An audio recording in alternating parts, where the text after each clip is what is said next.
Speaker for the scientific presentations, Walter Tinganelli from GSI, that will present radiobiology and general introduction. Thank you very much. Thank you very much for the organizer to give me the possibility to be here today.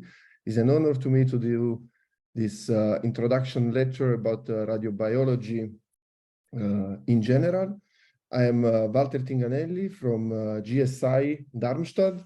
I'm a biologist and I'm the clinical radiobiology group leader there. So speaking about radiotherapy in general, we have to start, of course, with the therapeutic window of radiotherapy, because essentially what we try to do in radiotherapy is to widen the therapeutic window. So essentially what we try to do is, I hope you can see my mouse here, but essentially what we try to do is that, of course, with increasing the dose, we have an increasing probability of control the tumor, but at the same time, increasing the dose, we have also a probability to increase the normal tissue complication. So of course, if we look at the absence of normal tissue complication, when we increase the dose, of course, this probability decreases and eventually it goes really to zero when the dose is very high. So what we try to do is really to widen this window. So we would like to have the tumor control more on the left side and the normal tissue complication more on the right side, because like this, essentially, we can control the tumor while, let's say the point is we want to treat the tumor. We don't want to, of course, we want to kill the tumor. We don't want to kill the patient. So that's why we really need that we have the possibility to widen this therapeutic window. But then essentially, what does it mean when we say we want to kill the tumor? Essentially, in the tumor, we have many cells, but essentially we know tumor cells, but essentially we know that there are some cells into the tumor that are the cancer stem cells that actually are those cells that are very dangerous, of course, for the patients, because essentially these cells are able to relapse the tumor. Essentially, you see in a conventional therapy, when we give radiation, chemotherapy, and so on, we essentially kill a lot of tumor cells, but most of these cancer stem cells, they are very resistant to radiation, resistant to chemotherapy, and essentially those cells are able to relapse the tumor. The perfect treatment would be this one that is able just to kill the cancer stem cells, and then you would have the tumor regression. However, this is something, of course, still ongoing. A lot of people are working on this, but essentially what we try to do today is to kill as much as possible tumor cells and cancer stem cells. These cancer stem cells, of course, are also very dangerous for other reasons, because they do not only produce the tumor relapse.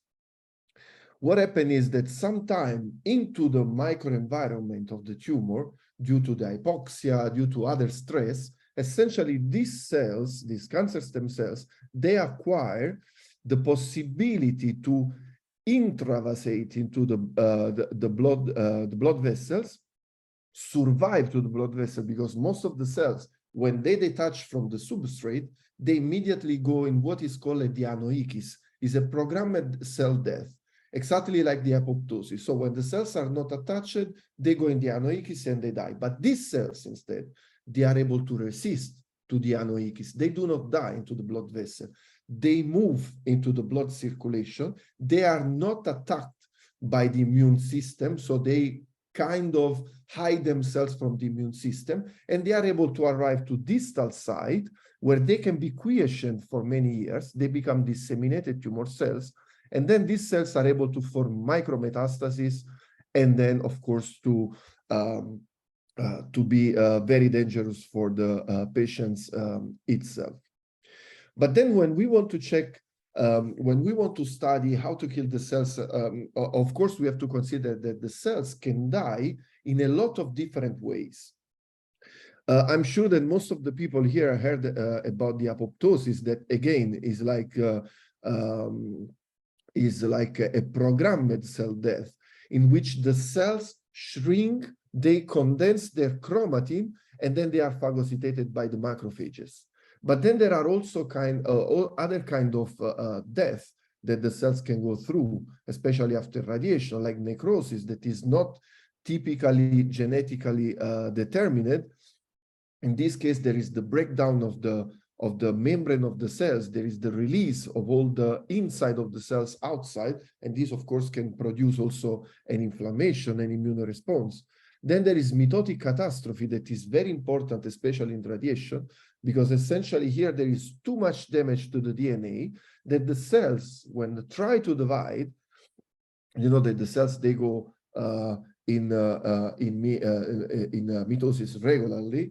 When it tries to divide, it's not able to divide because there is too much damage to the DNA that then the chromosome are not able to move to the two different cells. And then you have what is called the mitotic catastrophe. You have like big cells, you have a lot of small cells, and these cells, let's say, are not able to divide anymore. Senescence, where essentially you have the cells that is metabolically active, but then is not able to divide anymore. And then autophagy is a kind of cannibalism of the cells. So the cells is eating his own organelles and then digest herself. And then when we want to look at the survival of cells, one method that is used in radiation therapy is the survival curve or the clonogenic assay. This is a very simple model because essentially what we do, so you see on this y-axis the surviving fraction, on the x-axis the dose. If you increase the dose, essentially you reduce the surviving fraction. But what we consider here surviving fraction, we said that there are a lot of different ways that the cells can die. Essentially, for the clonogenic assay, as the word say itself, what we want to check is if the cells is able to form a clone. So essentially what we do, we seed 100 cells into a tissue culture flask, Petri dish, so let's say a cell support.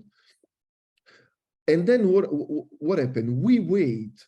Of course, you have to consider how fast these cells, how fast is the doubling time of these cells. If you have cells like very fast, for example, in radiation therapy, most of the time people use the CHO, sinus hamster ovary. These are very much used in radiation therapy. They have a doubling time of 11 hours. So it means that every 11 hours they are able to divide. But if you take, like, for example, some human cells, you can have a doubling time of 30 hours. Then, of course, you have to consider how long the cells will take to produce from one cell 50 cells. And then essentially what you do, you seed like 100 cells into the flask, and then after you can really see the colony with the naked eye. And then what you do, the survival, essentially you do the number of colony that you see divided by the number of cells that you plate in the beginning, plus the plating efficiency.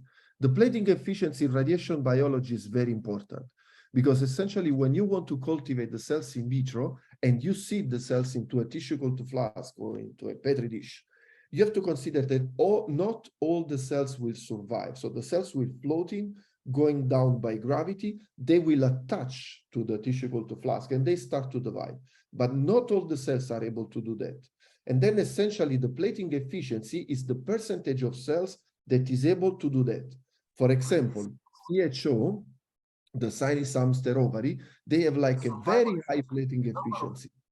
They have like a very high plating efficiency, around 80%. So it means that if you seed 100 cells, you will have like 80 cells that are able to attach to the flask and start to grow. If you plate, for example, some human cell line, then you will have the plating efficiency very low, even 20, 30%. And then essentially in the end, you can fit your survival curve, and then you can have, with the linear quadratic model, the alpha and beta parameters that of course are very important because essentially alpha give you the slope, the initial slope of the curve, the beta give you the bending curve. Essentially you can see here, the alpha is related to low dose. Essentially the breaks into the DNA are caused by the single electron, and the probability, of course, here is interaction is proportional to the dose.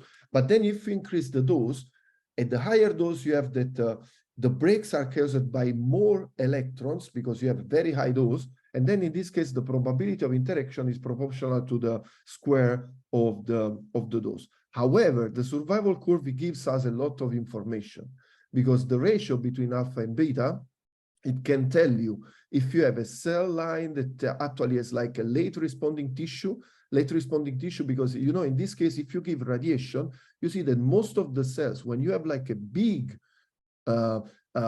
slope over here, essentially means that the cells are able to repair the damage. Instead, more the survival curve is flat, let's say is one line, more means that the cells are not able to repair the damage. With the single dose of radiation, essentially you have that immediately you kill the cells. And then you can see that, of course, it's important when you do the radiation treatment, it's important to do a fractionation, because in the fractionation, essentially what you do, you give a certain dose to the tumor, but of course you cannot spare the healthy tissues around, and then you give the possibility to the healthy tissue to repair. So essentially, you see, if you give like a single dose of radiation, you will have like a survival curve like this. But then if you give more fraction, you have to consider that every time you have this small shoulder, of course, if the cell line has a shoulder, so has a capacity to repair the damage. But then doing like this, essentially, since most of the tumor, they have like a higher alpha beta, and of course, you concentrate most of the dose into the tumor, you are able, let's say, to kill the tumor and spare as much as possible the healthy tissues around. But essentially, when we consider it, then at fractionation, at the treatment and so on, we have to say that in radiobiology, we have essentially 4 R's. 4 R's that are very important in the success of radiation therapy. These are repair, redistribution, repopulation, reoxygenation. And then actually we will see that there are other R's that now are coming to the radiation biology, like intrinsic radiosensitivity, like radioimmunotherapy that we will see. And actually I would like in the end of this presentation to speak also about a possible 7R that is most probably coming in the radiation therapy. And these are, let's say, are very important because, again, the repair, essentially you give the possibility to the healthy cells to repair, and you consider that the cancer cells, essentially, they do not have a good capacity to repair the damage. Redistribution through the cell cycle, essentially the cells could be somehow synchronized after radiation, and essentially the cell cycle distribution is very important because there are some part of the cell cycle where the cells are very much radioresistant, like for example in the S phase, and some other part where the cells are very, very sensitive around, let's say, the G2M, just before that they are dividing. Reoxygenation, we will see later, we will speak a lot about the reoxygenation, but essentially you have hypoxic region into the tumor. Every time that you irradiate, you kill some of the cells, and you give the possibility to the cells that are far away from the blood vessel to be reoxygenated. And then this, of course, helps a lot because hypoxia is a very important, complicated problem into the cells.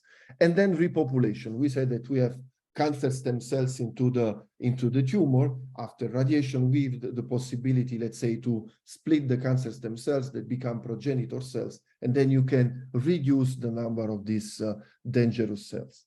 But then why the ions? Why we go to the ions? If essentially with radiotherapy, conventional radiotherapy with photons, of course, we could already afford all this characteristic, all this feature. Essentially, I mean, of course, everybody here knows when we use the ion, essentially we want to use one of the physical characteristics of the AV ion is the Bragg peak. So the possibility to distribute the maximum of the dose at the end of the path of the ion itself. So if we compare the dose distribution of an ion, you see here carbon and proton compared to electron or photons, essentially you can see that for photons, you have the maximum of the dose that is distributed in the entrance. So let's say this is the depth into the body. Let's say you are irradiating, for example, a lung tumor. Then you will see that with the photon, essentially, you will give maximum of the dose to the skin, while, for example, calculating the energy of the ions, you can, let's say, stop the particle just into the tumor, giving the maximum of the dose into the tumor itself. Moreover, the linear energy transfer. So the linear energy transfer is the energy that is given to the path during the path of the ion itself.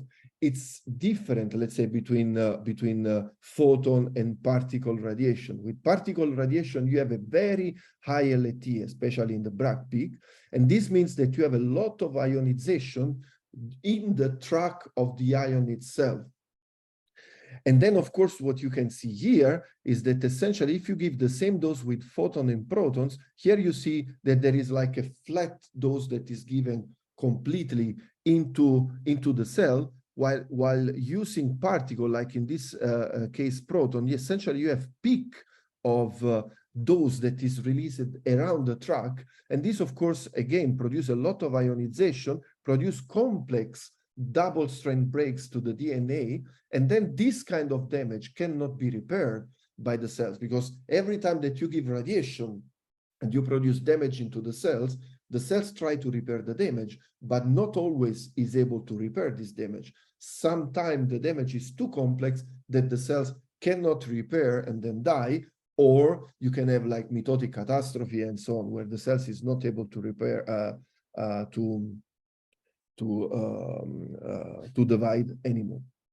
And then we start to, and then in the let's say between 75 and 92, Cornelius Tobias in Lawrence Berkeley laboratory, it starts the particle therapy. It was the beginning of particle therapy. At that time, different ions, as you can see, were used, let's say from helium to argon, and the idea to use very heavy ion, it was really because these very heavy ions are very efficient against the hypoxic tumor. Again, this is something that we will see later. They are very efficient against the hypoxic tumor. But then, of course, when you use a very heavy ion, you have to consider that you are not only killing the tumor, but you have to sacrifice also the entrance channel, because heavy ion will have also a higher LET that is released into the entrance channel, and then you will produce damage to the healthy tissues. But then the particles, they have, let's say, a lot of advantages. So, of course, they are more precise to target the tumor. They have less dose, let's say, in the entrance channel. You can concentrate maximum of the dose into the tumor. And then essentially two different ions were selected in the beginnings. The protons, because are very good for pediatric patients, they give like a very low risk of developing a secondary cancer. You know that protons essentially now are considered to be used with an RBE of 1.1. So the RBE is the relative biological effectiveness. We will go through the RBE in the next slide. And of course, they have an enhanced biological effectiveness in cell killing, because of course, at the end of their track, they still have a Bragg peak. So the RBE we will see now in the next slide, but essentially what you can see is at the moment for protons, we use an RBE around 1.1. And when you multiply the RBE for the physical dose, you have essentially the BED, biological effective dose. And then you can see if you have like a physical dose here, and you have now the biological effective dose here, 1.1, essentially you have a dose that is a little bit more efficient in killing the cancer, considering, let's say, the physical dose. But then you see that also for the proton, this is essentially not true, because you know that also the proton at the end of their track, they have an increasing, they have also the Bragg peak. And then you have like, now you see that if you have a variable RBE, then you see that now the biological dose, it brings to a very high peak that can be very dangerous, because it can follow also in organ at risk or in healthy tissue that are around the tumor itself. So this, of course, is it's something that should be considered more in the detail.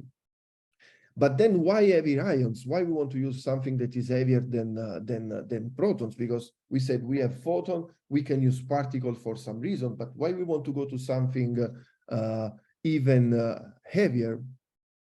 And then the idea is that if you go with a very heavy ion, or let's say heavy ion, you have like now a Bragg peak, you have an increased LET at the end of the at the end of their track. So you have like a very high dose that is deposited in the end. And then you can see when you have the proton down here, helium, and then now you see the carbon and the oxygen. And actually what we could see after many, many years of experiment in radiobiology is that a lot of interesting parameters, a lot of interesting endpoint of radiobiology, essentially they happen over 100, let's say between 100 and 200 KFV micrometers when we speak about the LAT.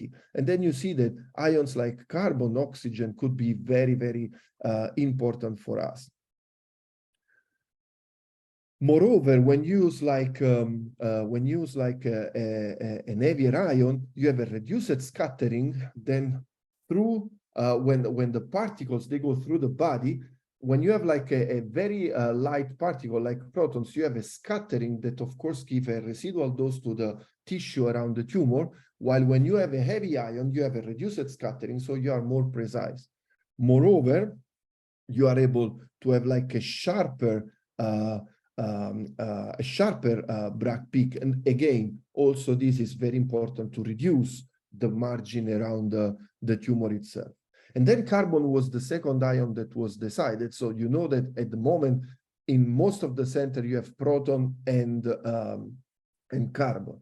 Carbon because it has like a fair LAT in the entrance around 11 and 13 KFV micrometer, and still fairly high LAT in the spread out Bragg peak. And for spread out Bragg peak, we mean when we have like many Bragg peak together, we overlap many Bragg peak together, we change the energy of the ion, and then we cover completely the tumor with a spread out Bragg peak. And then with carbon, you have a spread out Bragg peak that stays between 40 and 80 KFV micrometer. Of course, it depends how big is the spread out Bragg peak. Then let's go to the RB, as we mentioned before the RB, but let's see what is the RB. Essentially, the RB, the relative biological effectiveness, is the ratio of two different kinds of radiation, like X-rays and particles, to produce the same biological effect. That's very important, to produce the same biological effect. So when we see now the 10% of survival, we go back to the survival curve that we saw before. So here you have the survival fraction, here you have the dose. Increasing the dose, you reduce the survival fraction, of course. Then now you can see that the RB is the ratio between, in this case, the X-rays and the particle to produce the same biological effect, 10%. You see now that if you have like an ion that is able to have a curve down here, you will have like a very high RBE. If you have a curve instead that goes here and you do the ratio between these two, the RBE is very low. So let's say when you have a high RBE, it means that that particle is very efficient to produce that specific endpoint. In this case, again, the 10%. RBE is function of the dose. If you increase the dose, you will have like a difference in the RBE. Is function of the endpoint, of course, and this function of the LAT. Because again, in this case, you will have a difference if you increase or decrease the LAT. If you go with a very low LAT, you will have a curve here. If you increase the LAT, you go here. But you will see that there are some differences if you increase too much the LAT. So you see here now you have the LAT, KFV micrometer, and the RBE 10. So 10 is because we are considering the 10% of survival. Now you see different ions here, and you see that when you increase the LAT, of course, you have an increased RBE because you have this curve that becomes bigger. So essentially, you have the X-ray that is always there, but then you are moving the ion curve, let's say, more on the left side. But then if you increase too much the LAT, at some point you see it does not continue forever on the higher RBE. At some point, it starts to go down. And this because, of course, when you give a higher LT, you produce damage to the DNA. The cells, in this case, is going to die because it's not able to repair the damage, or let's say just stop the cell cycle. But if you give a very higher LAT, essentially what you do is what is called an overkilling. So you destroy the DNA in the way that the cells is not able to repair the damage. But then if you increase even more the LAT, essentially what you do is to destroy even more the DNA, but that in any case will be already, I mean, you already killed the cells. And then in this case, this increase in the LAT, of course, is not producing an increase on RBE, but then you will have now a decrease of the RBE itself. And then, of course, it depends also on the different cell line when you DRB.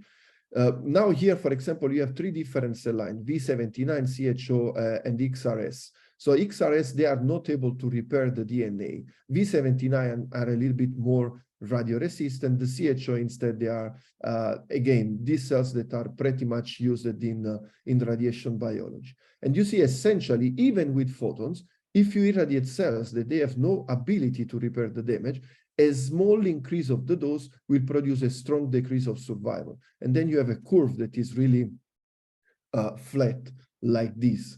And then, of course, even with carbon ions, now, if you want to check the RBE of these three different cell lines, essentially you will see that for V79, increasing the LAT, as we said before, you have an increase of RBE that then start to decrease. But then for the other cell line, also for the CHO, but then for the XRS5, essentially you see that now the curve is completely flat. And again, because here you will have no difference between photon and carbon, also the carbon will be here. And then when you check for the RBE, essentially you will see that they have like RBE1 in this case. Of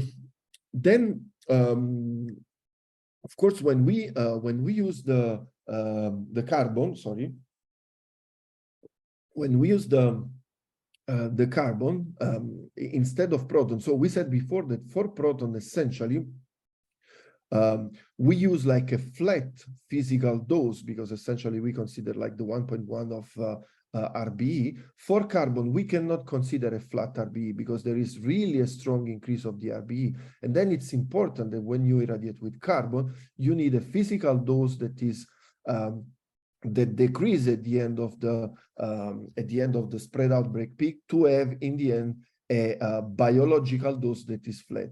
And again, the biological dose is given by the RBE plus the dose.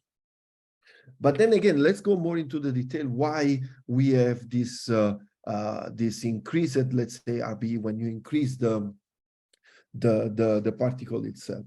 So we said before that when you increase the LAT, you have more complex damage to the cells. And now you can see here, again, high LAT radiation, a lot of ionization into the DNA, low LAT, you have few ionization into the cells. And now you can see this imaging of two cells. This is these cells, this is a nucleus of a cell. So here you have the DNA inside. This is the carbon ion, and you see the track of the carbon ion into the cells. And here instead you have X-rays. And what you see now here in green, this now are the molecule that try to repair the DNA into the cell. So you see here there is a very complex damage. It's just around the track of the carbon ion, but it's very complex, while with the photon you have like more sparse DNA damage. And you can see also in this video, now again, this is the nucleus of a cells, and you can see now this this molecule, the NSBS1, that actually is deputed to repair the double strand breaks into the cells. And you see two track of iron is going through the nucleus of these cells, and you see how these molecules occur to the damage, trying to repair this very complex damage. There is also this other video where now actually you have two different cells, you have two different nucleus here, and actually what you can see here, you have this very red dot, and then let's say the background around. Essentially here you have the difference in heterochromatin and euchromatin. So into the cell nucleus, you have the chromatin that essentially is the DNA. So let's say when you see the chromosome are just something that happens when the cells is going to divide. During the cell cycle, the DNA is inside the nucleus like chromatin. So it's like DNA wrapped around some histone, let's say some protein. But then you have some region that is very condensed, that is called heterochromatin, and some other region less dense that is euchromatin. In the euchromatin, essentially, you have a lot of genes that are transcripted. In the heterochromatin, you are, let's say, more silenced genes, or let's say part of the DNA that is important for the centromere, all these parts that are, let's say, not transcripted. And now you can see here again one iron ion that is going through two different nucleus of cells. And now here you have another molecule, XRCC1, that instead is able to repair the single strand breaks. So you can see now also how this molecule occurs to the damage, but you can see now how, let's say, easier respect to the other one. Now you have the repair, how fast you have the repair. And you can also see here how different is the repair into the euchromatin and the heterochromatin. In the heterochromatin, since the DNA is very condensed, there is more difficulty for this molecule to enter and to repair the damage. And then in the end, what happened? It happened, now you see here the silicon ion, iron ion, H2O2, gamma ray. Essentially, you can see that here you have different molecules that are very important for repairing the DNA damage, to repair, let's say, double strand break, to repair damage produced by the oxidative damage, to repair, let's say, single strand DNA. And essentially what you could see that, let's say, all these molecules, they stay 24 hours after irradiation, you see, with the particle where they have very high LAT. So it means that in this case, you have like a very complex damage. So let's say particles, heavy ion, they produce a damage that in this case brings the combination of the different molecules together even 24 hours after radiation. So it means that the damage here is too much complex, that one day after irradiation, the cells is still not able to repair this damage. And this, of course, is very important because you see, for the others, you do not have, let's say, the combination. You have like different damage, but you do not have the combination. So it's not a very complex damage. And however, after 30 minutes, after 10 minutes, most of the damage are already repaired. This kind of damage, of course, can bring the cells to die, but can also produce monster chromosome, as you can see here. So before we saw the chromatin into the nucleus, that is like a filament that is all around the nucleus. Before the division, the cells, of course, they need to organize this DNA into the chromosome, and before the division. But then you can see when you have just 0.3 gray of iron ion, you have like this monster chromosome compared, let's say, to 3 gray of gamma ray, where of course you have some translocation. You see here, you have, let's say, in different color, you have the different chromosomes, and you can see that one part is moving to another chromosome and so on. But with already 0.3 gray of iron ion, you have like monster chromosome. And these, of course, are very, very difficult to the cells to find a solution when they need to divide these cells. And then, of course, I mean, the cells can go in the mitotic catastrophe, for example. Then let's say when you do a survival curve in this case, you will see essentially the colony. You will see like small cells, because in the beginning the cells try to divide, but then you will see like big cells, and you will see, of course, let's say that the cells are not able to form a colony with 50 cells. And then, of course, you will not consider these cells like survived. But ions, of course, are also very important to fight the hypoxia. So I said before that the hypoxia is very dangerous, and also one important topic in radiation biology. We need to know what is the hypoxia. So into the tumor, essentially, we have cells that grow. The cells, of course, into the tumor, they grow without any architecture, without any structure. And then at some point, you have cells that grow too far from blood vessels, and then these cells cannot be oxygenated. These cells are in hypoxia. But then, since again, there is no structure into the into the tumor itself. Sometimes you have like blood vessels that are occluded for a small moment, or you have cells that detach from the primary tumor and they occluded the blood vessel, and then you also have hypoxia. But you have two different kinds of hypoxia. You have like chronic hypoxia, where the oxygenation is low for a very long time, and acute hypoxia, where essentially you have hypoxia for a very short time. And essentially, you can specify if you are speaking about chronic hypoxia or acute hypoxia, because essentially the cells in acute hypoxia, they start to activate like genes like the HIF. HIF is hypoxia inducible factor.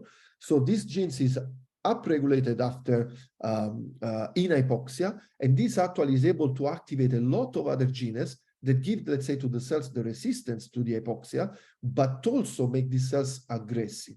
But then if the cells, they stay for too long in hypoxia, then at some point the HIF start to decrease. If you really check the gene expression into the cells, you see that the HIF1 start to decrease, but then you have an increase of the HIF2. And HIF2 is also able to activate genes, but it activates different genes that make the cells very aggressive, like, for example, producing what we say in the beginning, the circulating tumor cells. However, the most important point in radiobiology is that in hypoxia, the cells become radioresistant. And then essentially in hypoxia, we have what is called the OER, oxygen enhancement ratio. It's like the RBE, relative biological effectiveness, but the OER, we do not compare two different kind of radiation. You remember, with the RBE, we have the ratio between X-rays and particles to produce the same effect. With the OER, we have the same radiation, but in hypoxic, oxic, to produce the same effect. And also in this case, you can see, again, you have the, that's why the survival curve are very important in radiation biology, because essentially a lot of data, we take it from the survival curve. Again, here you have the survival rate, you have the dose.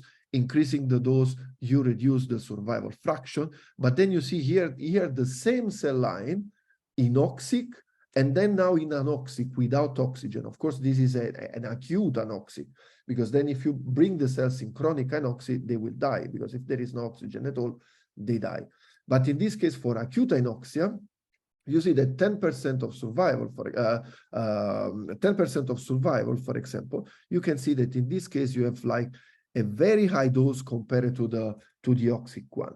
And then again, also in this case, you can see that if you increase the LAT, so here you have the oxic curve, this dot line, and here you have the anoxic curve, the full line. You see that even increasing the LAT, you are able to decrease the OER. So the LAT is also very important to reduce the hypoxia radioresistant. And this because essentially when you irradiate the cells, when you irradiate, essentially you produce two different kinds of damage. A direct damage that is directly into the DNA, indirect damage. So you produce free radicals, and these free radicals are able to damage the DNA.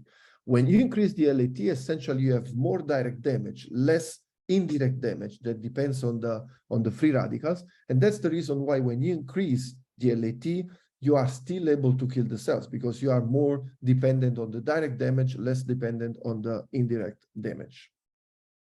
And then a few years ago, in collaboration with the colleague in Japan, in NIRS, we performed this experiment where actually we use different ion, different LAT, and we check the OER at the different oxygen condition. Of course, you see, if you irradiate the cells at 21% oxic, at 21%, you have no OER. But then if you decrease the oxygen to 0%, you have an OER that is around 3. Then if you increase the oxygen, you see that the OER is going down. But then when you increase the LAT, eventually, if you go to a very high LAT, you are able to reduce the OER to almost 1. So that's why it's also very important to use like heavier ion. And then we perform also some experiment where essentially we did like an in vitro phantom, where essentially you have now cells at 0% of oxygen here. So this is an hypoxia chamber that we use at GSI. Then you have 0.5% on both sides, and then 21% on the entrance channel. And then we irradiate this phantom on two sides. And essentially what you can see here, the survival expected is really like higher into the core, where you have the 0% of oxygen. Of course, is also higher at 21% because you are in the entrance. But then you have a very high survival here that, of course, you do not want when you treat, of course, an hypoxic tumor. But then if you play with the LAT, you are able to have the same survival. Of course, you need to concentrate the maximum of the LAT into the hypoxic region, and then you are able to reduce the survival of cells. So you can see here, the dot line will be the survival of these cells. So here you have the survival fraction, and here's the depth. So here you have like anoxic cells, 0.5% cells, entrance channel, so normoxic cells, and then irradiate on both sides. And this is the survival that you expected with a very high survival into the core when you have the anoxia cells. And then instead is now the survival that we get playing with the LAT. So we bring maximum of the LAT into the anoxic core, and now you are able to reduce the survival from here to here, so around around the 10%. But then if you play with the LAT, then perhaps there will be also the possibility to use heavier ion, because then if you use heavier ion now, you can have a higher LAT. And if you play with the higher LAT into the tumor, what happens is essentially this. So now you see you have carbon and oxygen. Here we use oxygen ion, and you see that with the oxygen, actually, we have the same survival into the tumor, but actually now you have even better survival into the entrance. So you are sparing the healthy tissues, and you are still able to kill the tumor cells. So playing with the LAT, of course, is very important when we consider like the hypoxic tumor. And then again, here you can see that essentially with the oxygen, you could even reduce the dose into the entrance, but you can have the same OER or even better OER into the tumor. Then we said that there are the 4 R of radiobiology, but then we said that there are other R that are very important. And one of these R is, of course, the radioimmunotherapy. Essentially, as we said in the beginning, the tumor grows and it stays in an equilibrium phase. Essentially, you have cells that are dividing, but some of these cells are attacked by the immune system. So the immune system recognizes the cancer cells like not self, let's say not from the patient body, and they attack these cells. However, there is like a strong selection into the tumor because it grows very fast. Some cells are attached by the immune system, and then what happened at some point? Some of these cells is able to produce antigen on the surface. So the antigen is a kind, the antigens on the cell surface are a kind of ID. So let's say every cell has an ID that has to present to the immune cells to say, please don't kill me because I'm part of this body. So then they, at some point, they change so much this ID on the surface that then at some point they become invisible. When they become invisible, then the tumor now is able to escape. When it goes, let's say, to this phase, of course, it's very, very dangerous because the tumor now can grow, is invisible to the immune system, and it can also produce metastasis and so on. I will not go much in the detail of this part because actually there is a dedicated talk by Alexander Helm later, but just to give a general overview. And then essentially what happened with the radiation, we are able to change again the ID of these cells. So we change the antigen on the surface, and also we are able to produce an immunogenic cell death. So the cells that are going to die, they also give a signal to the immune system that in this case is activated and start to recognize again the tumor. So it's very important to give radiation because in this case there is production of molecule like carreticulin, Carreticulin is a molecule that usually is into the cytoplasm of the cells. After radiation, it migrates on the surface, and it becomes like one of the signals that say to the immune cells, okay, I'm a dangerous cells, please do something.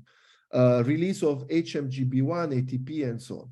So all this signal, and of course also the new antigens on the surface, the new ID on the cells, activate the dendritic cells. The dendritic cells are kind of guardian. They move into the body, they find, let's say, something strange, they activate, they move to the lymph nodes. Now they activate T cells. T cells now are, let's say, aggressive cells that now are able to move back to the tumor and to target the tumor itself. And then we see that with the increasing radiation, we have an increase of this signal. So it could be that radiation, especially the heavy ion radiation, could be very important for the immune response. Now, this is an experiment with proton, with mice. And essentially, you can see here, these mice, they had two tumors. So one was into the limb, and another one was here on the back, let's say behind the head of the animal itself. And then control means that the animal are not irradiated. So you see that the tumor is essentially growing during the time. With particle, of course, if you irradiate the tumor, you see that the tumor start to be less active and start to reduce the dimension. But the most important thing is when you see the setup of this experiment, they irradiate the limb of the animal with the tumor, but they do not touch the tumor. They do not irradiate the tumor on the back of the animal. So this tumor is far away from the irradiation, but you see that after irradiation with proton, using some checkpoint inhibitor, again, this will be mostly explained by Alexander Helm later, you see that now even on the back of the animal, you see the combination proton and tumor, you have a reduction of the tumor growth. So this is very important. So it means that particle therapy in combination with some drug that can stimulate the immune system, the immunocheckpoint inhibitor are essentially, let's say our immune system is somehow regulated. So because otherwise we would have like an anaphylactic shock, every interaction we have with any even allergens, for example. So let's say this immunocheckpoint inhibitor, they just stop this control system that the immune system have. And then after radiation, you give this drug, and then you have like a strong reaction of the immune system against the tumor. And actually with Alexander Helm and with our colleague in Japan, we did also an experiment with carbon, where we did an experiment essentially with an animal, two tumors in both the posterior limbs. We irradiate only one, and then we check for the abscopal tumor, so tumor far away from the irradiation, plus the lung metastasis in the animal, because we want to check if carbon alone or in combination with the immunocheckpoint was able to produce an abscopal effect. And now you have here the primary tumor, the tumor volume in cubic millimeter, and then here you have all the condition. At the day 0, of course, all the tumor were very small. Then these are the not irradiated. You have like a higher variability, but then you have here just the drug. And then you see that after radiation in combination with drug, with carbon and X-ray. But this is the primary tumor. So this is something that we expected. Then when we look at the abscopal tumor, so the not irradiated one, you see that the combination now of carbon plus this checkpoint inhibitor, it produces an effect also in the abscopal tumor, but the stronger effect, it happens in the lung metastasis. You see here the combination reduce completely the number of lung metastases, and already the carbon alone compared to the X-rays is able to reduce the lung metastasis. And then, of course, this can be very important because carbon can consider like really a different drug, but I would say even a heavier ion can be considered like a drug in oncology because can produce then this activation of the immune system that is very important because can activate what is called the abscopal effect. Now, this is like very famous effect in which you irradiate one a primary tumor or metastasis, but then you have the effect not only in the tumor, but also in the distal metastases that are not irradiated. I try to go a little bit faster now because I see that I have just 3 minutes. And then I will go, let's say, to the 7 R's. Let's say this is just my opinion, that could become the 7 R's, is the dose rate. Perhaps most of you heard about the flash radiotherapy, where essentially when you increase the dose rate, so you give like the same dose, but in a very short time, you have like an effect that is now called the flash effect, where essentially you have the same tumor control, but you spare the healthy tissues. The flash effect is not, let's say, a new factor. It was, let's say, there was, let's say, it's a suggestion already in the 59, 2010, but let's say the importance of the flash effect is that, as we said before, we want to widen the therapeutic window. With the flash effect, essentially what we can do, we have the same tumor control, but we move the normal tissue complication probability to the right side. And then we do really this, we can really widen the therapeutic window. There was now a very important experiment in 2019, where essentially they tried the flash effect on a pig, and then you can see here 9 months post radiation, 3 years post irradiation. These are 34, 31, 28 grays of conventional radiotherapy, and this is instead the flash radiotherapy. You see that there is less necrosis to the tissue, to the skin of the animal with flash irradiation. Flash radiotherapy becomes really a boom in the last year. In 2019, after that experiment, flash radiotherapy became like the hot topic of radiotherapy itself, while before it was always like immunotherapy, radioimmunotherapy that we saw before. So flash now become like the hot topic of radiobiology. Why we are interested in the heavy ion flash? There are different reasons. Let's say, because of course we have different carbon ion therapy centers in the world, because we can, if we demonstrate that flash is also good, let's say with the heavy ion, then of course this can be very important. Also, we could go back, let's say, to the Lawrence Berkeley laboratory when they try to use heavier ion, because then we can spare the healthy tissue and kill the cancer in a more efficient way. And of course, I mean, the flash mechanism is not known at the moment. So we know that there is this effect, but there are no clear explanation why this happens. So going with a very heavy ion, this will produce also perhaps an understanding of the flash mechanism itself. We did some experiment at GSI then with carbon ion. So we did the first experiment with cells. And then you can see here the basic idea for us was really to understand if there is an oxygen effect, because we know that there is an oxygen effect in the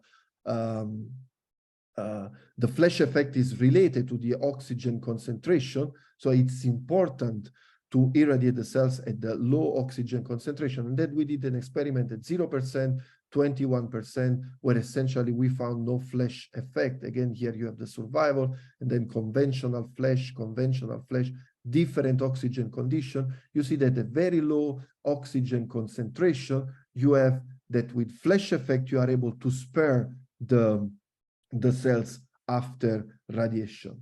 There is also an experiment done in Heidelberg where actually you can see that flash effect is able to spare the irradiated cells and also to reduce the gamma H2X into the cells. So you have less damage to the double-strand breaks.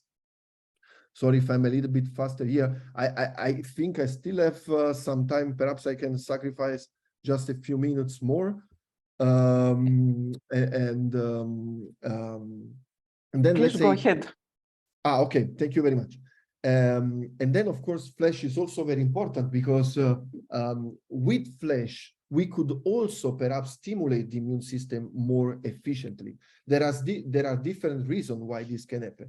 First of all, it's very important after radiation. Let's say when you irradiate with particles compared to the photons, essentially you have like a smaller dose a bath that you give to the patients. You irradiate less blood, of course, with particles. And this can save some circulating lymphocytes that are very important to produce an immune response. With flash irradiation, you can produce even more this effect because you, of course, you give the radiation in a very short time, and then you can save a lot of immune cells that are circulating into the blood of the patients, and you can stimulate even more the immune system. And then with proton, for example, was already demonstrated that flash irradiation decrease the production of some cytokine that actually have an effect of immunosuppression, like the TGF beta. So the flash radiotherapy could become, in combination with heavy ion, like one potent tool that we can use in radiotherapy. And then we tested also in vivo the flash with carbon ion. And then now you can see again here the tumor volume, cubic milliliter, millimeter, days post irradiation. And you see here is the tumor not treated. You see, of course, that during the day here, the tumor in the limb of the animal is growing, while here you have the irradiation with the conventional and flash. You see that even with carbon ion flash irradiation, you are able to control the tumor. We had a sparing effect on the healthy tissue of the animal. This is an experiment that we did in mice. But most important, sorry, is that after flash irradiation, here we did the irradiation in the entrance of a carbon ion. So we have an LAT around 13 keV per micrometer. What we found is a strong decrease of the lung metastasis into this animal model that we use. And you can see also here, this is the control. This is the animal without the tumor. This is the sham-irradiated animal. So where you see in whitish color, let's say, all the metastasis, conventional dose rate and flash. You really see that after flash irradiation, you have less metastasis into the tumor. I go just to the take-home message. So then the radiobiology research is essentially in particle therapy, especially radiobiology of heavy ions. Heavy ions are qualitatively different from the X-rays. Of course, are more efficient against radioresistant tumor and the hypoxic tumor. Heavy ion seems to be more effective in activating an immune system. They have like an higher immunogenic cell death. And then let me say that I would like to consider also the flash like the new R of the radiobiology, so the dose rate, because we observe now also with the carbon ion in vitro and in vivo, flash is very promising in the future of radiation oncology, but we still don't know why this happened. More experiments, of course, are needed, but the suppression of lung metastasis can be something that is just related to the flash effect itself. Thank you very much, and sorry if I was a little bit too long. Thank you. Thank you very much for this very clear and systematic presentation. In the interest of time, okay. So let us see we have two questions in the shared document. If one of the students can read them. Βάλε σε παρακαλώ. I should stop sharing, yeah? Did I understand? Yes, that's okay, yeah. Okay, hi, good morning. Βάλε πάνω την παρουσίαση. Okay. Go ahead. So I'm gonna share my screen so we can see the questions and the presentation Thank you. too. Okay, so the first question is what is NC and PE in page 6? So I can go to the page 6 if you want. Yes, please. I don't understand. In the slide 6 means. Yes. I don't know now what is the slide. Okay. I think you can see my screen. So this is the page 6. And so what is the normal tissue complication probability here? Did I understand the question? Yeah. So maybe the person that posed the question can speak up if the person is connected. Can you? Sorry, now I got it. Sorry. What is NC and PE in page 6? Sorry. Yes, there was a formula. If you can scroll the presentation, sorry, because I suppose that it was on the left. 6. It's sorry. more on the left. No, it's up, but on the left, I think. Okay. Okay. I think it was there. If I understand the question, is about the NC and PE. Yes. Should I perhaps suppose it was in the first.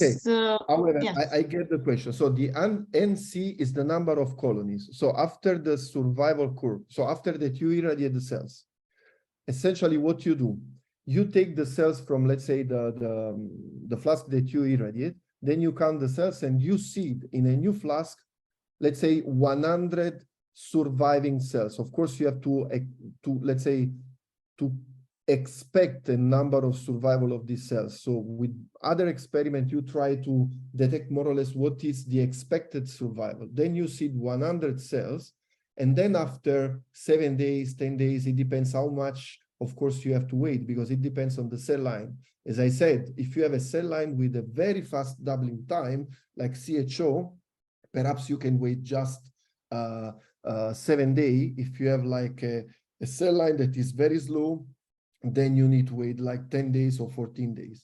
After this time, so when you give enough time to the cells to duplicate, to go, let's say, to divide more and more and more and more, you check the number of colonies. And this is the NC, number of colonies, where for number of colonies, for colony, we mean a group of cells where you have more than 50 cells. So you want that one cells divide into 4, 8, until 50. If you have like 50 cells together, you can consider this like a colony, and then you count like 1. Then of course you count, you have 100 colony, you see 100 cells, you have like 100% of survival.